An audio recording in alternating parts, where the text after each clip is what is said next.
Hello, users, and welcome to another episodic installation of All Polls Matter. Say it with me. All Polls Matter. Okay, so I've got a poll here released a couple days ago that targets swing states, and a lot of these swing states for the presidential election are really neck and neck. They're really close. But for the Senate elections and for the gubernatorial elections, they are actually pretty interesting. So, um, I live in North Carolina. I am featured in this poll. I personally was not polled, but whatever. I tried my best. But this is Arizona. You have Martha McSally versus Mark Kelly coming up in the 2020 Senate election. 34 to 53. 34% to 53%. Now again, Trump and Biden are neck and neck here. Yet, in the Senate election, the Republican is looking to be demolished. Isn't that extremely interesting? I just kind of wanted to make this video. This is the approval of the governor, by the way. I just kind of wanted to make this video because I want to talk about, yes, the presidential election is a bag of rocks versus a bag of rocks with sprinkles mixed in there. Like, they're not that great, okay? They're pretty bad, okay? No good, really bad for you, as President Trump would say. But again, the interesting thing here is the Senate is looking to be taken over by Democrats. Now, again, anything is possible, blah, blah, blah, blah, blah, this and that. I just like covering polls on my channel because it's easy views. But either way, it's just looking to be interesting. Like, again, in 2018, you had the largest turn, I think, in history, at least in the last few hundred years, or 100 or so years, from one party to the next. I think it was like, it was 40, 50 seat pickup from Democrats over Republicans in 2018. Democrats are looking to expand upon that lead. I don't think it'll be as large of a jump just because of, logistics and stuff, but they're looking on expanding that. The House looks like it'll be remaining Democratic for a while at this point. And the Senate, because the Senate is inherently an undemocratic, cringy institution that doesn't make any sense whatsoever and proves that we don't live in a democratic country, right? Democratic small d. This is a little bit of a lagging indicator because senators have 6-year terms. Like Martha McSally was appointed, I believe. She lost her election and then was appointed to fill John McCain's seat, I believe, in Arizona. And so as you can see here, the governor approval rating in Arizona, not great. Definitely not great. Okay, so that's probably tied up together. And I believe this is Florida. Thinking specifically about the situation of, yes, okay, this is Florida. Florida as well, a little bit of a shocking amount of approval given the context, but this is, again, a little bit of a lagging indicator. Florida is looking as a disaster with the coronavirus situation. Even a lot of the rich people are like, yeah, this is a bad idea. We shouldn't have done this. Keep in mind, DeSantis called his opponent a monkey, who was a black man, by the way, on live television shortly before the election happened. So this is the same guy that did that kind of stuff.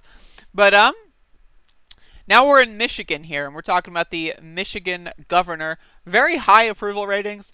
I don't, again, I don't care. I don't like Democrats. I don't like Republicans. Obviously, Democrats are slightly better. Republicans are just literally pure evil at this point. So it's like, you kind of have to flourish in this. You kind of have to feel good about it a little bit.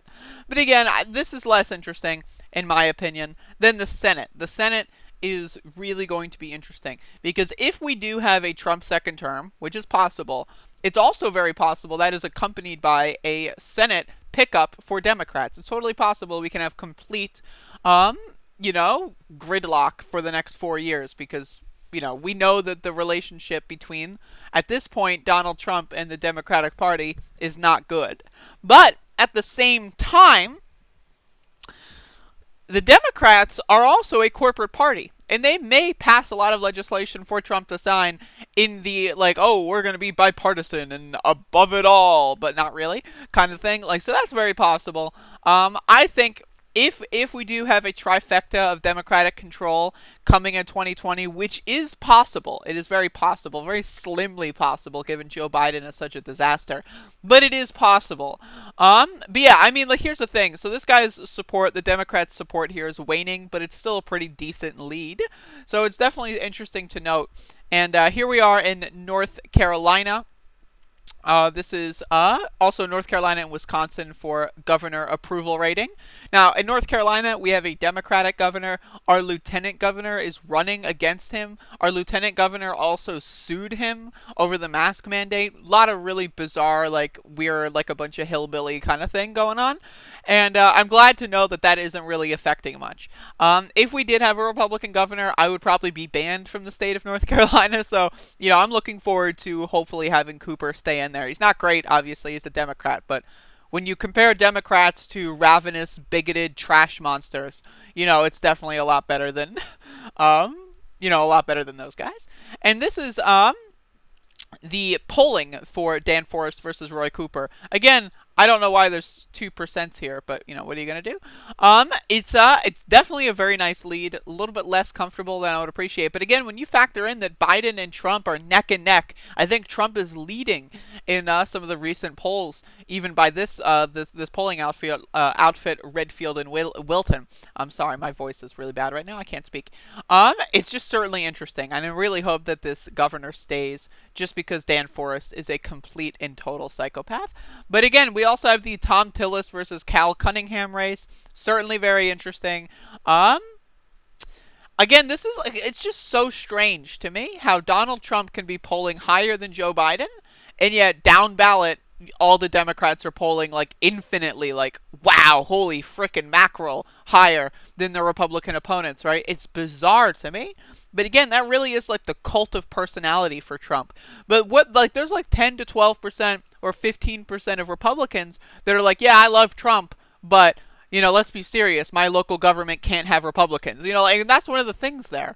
That it's kind of like a kind of soft understanding that, yeah, Republicans are a disaster, but Trump has that weird appeal where he can bring also like Democrats to the fold. It's just very bizarre. And again, he doesn't do anything to kind of deserve it.